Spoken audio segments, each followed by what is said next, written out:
So ngayon, Claire Castro, focus pa more sa mga Duterte. Sabi niya nga pag galit daw ang Inday Sara sa mga pag narinig daw niya yung pangalang Bongbong Marcos, pag narinig daw niya yung pangalang Bongbong Marcos na ano daw siya, triggered daw siya. Tang ina yan. Magiging triggered si Inday Sara. Ikaw nga marinig mo lang yung pangalan ng mga Duterte, putang ina, para sumasabog na yung puwet mo Ito pa kaya, si Lucas Bersamin, galit na galit daw. Pakinggan naman natin tong balitan to. Executive Secretary Lucas Bersamin ang pagkakadawit sa kanya sa allocable sa Cabral Files. Ayon kay Bersamin, nagulat at nagalit siya sa sinasabing ES na nakakuha umano ng higit 8 billion pesos na Meron kasing pera na allocable. Ayan allocated 8.3 billion, tagas ng mukha mo, na nakalagay ES. ES. Sino pa ba ang ES? Sa gobyerno. Maghanap kayo lahat ng merong ES na initials. Ilabas ninyo na taga-gobyerno. Wala kang makikita. Isa lang ang merong ES, Executive Secretary. Galit na galit siya. Bakit siya daw kaagad ang sinisisi kung merong nakitang ES doon? Gago, ikaw lang naman ang may mataas na posisyon na ES sa gobyerno. LB daw siya LB, Lucas Bersamin. Hindi naman daw siya ES. Walang hiya ka. Sinabi na nga Sinabi na nga ni tawag dito, ni Lacson. Si Lacson na nagsabi. Sinabi ni Zaldico na kumukubra yung opisina ni Bongbong. Ang kausap, ikaw at saka si Pangandaman. Hindi dininay yun. Ang dininay lang ng Malacanang is yung tumanggap si Bongbong Marcos ng pera.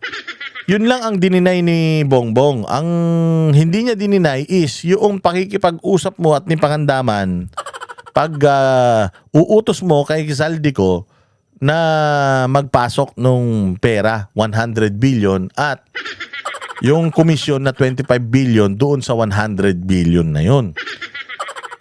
Kinonfirm yan ni Ping Lacson. Sabi ni Ping Lacson, hindi nakakatanggap si Bongbong Marcos.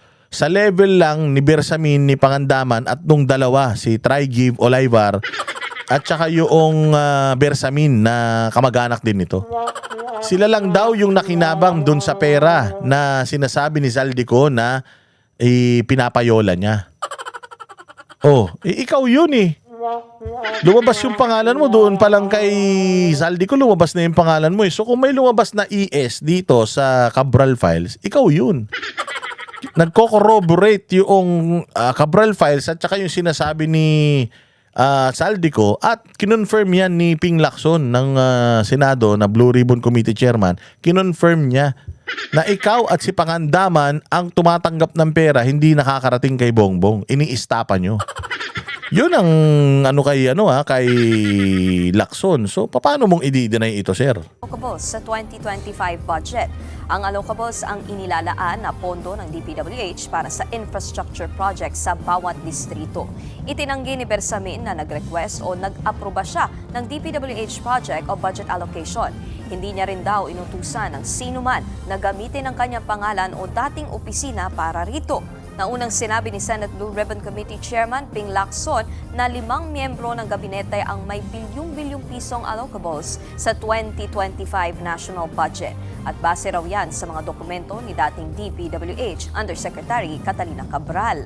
Kabilang daw dyan ang isang ES na nakakuha umano ng 8.3 billion pesos na allocables at si dating DPWH Secretary Manuel Bonoan na pinaglaanan umano ng 30 billion pesos. Sabi naman ng palasyo, sino mang miyembro ng gabinete ang masangkot at ituro ng ebidensya ay dapat maimbestigahan. Diba? So nilalaglag na nila si Bersamin, yari kayo. Bersamin, yari ka. Magsalita ka na kasi.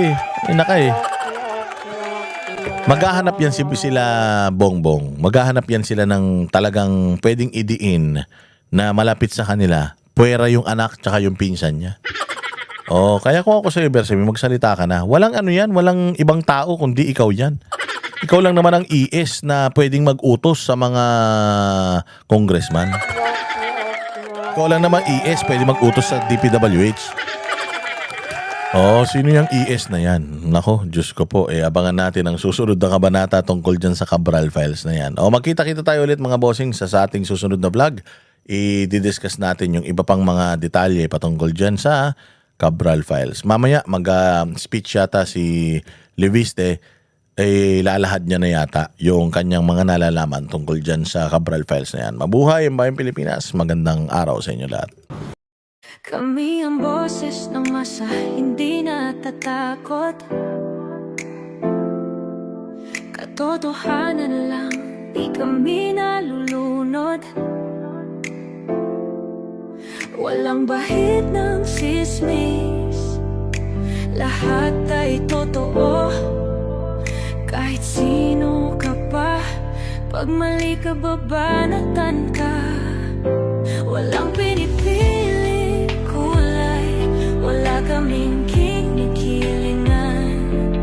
Basta para sa bayan, kami lalaban. Pag tama palakpakan, pag mali banatan. Di matitinag, di matatakot, para sa bayan tuloy ang sigaw. Sa harap ng kamera, walang halong takot. Mga baluktot, lahat kayo'y tutumba. Ang hustisya at totoo, yun lang ang mahalaga. Kahit sinong harang, di kami matitinag. Walang pinipiling kulay, wala kaming kinikilingan. Basta para sa bayan, kami lalaban. Pag tama palakpakan, pag mali banatan. Di matitinag, di matatakot, para sa bayan tuloy ang sigaw.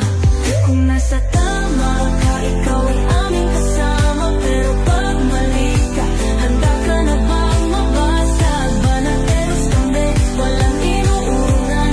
Dahil bayan muna, bago ang sarili.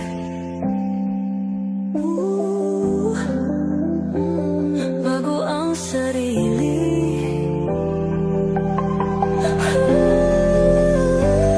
Pag tama palakpakan, pag mali banatan. Banateros ang sigaw, katotohanan ang laban.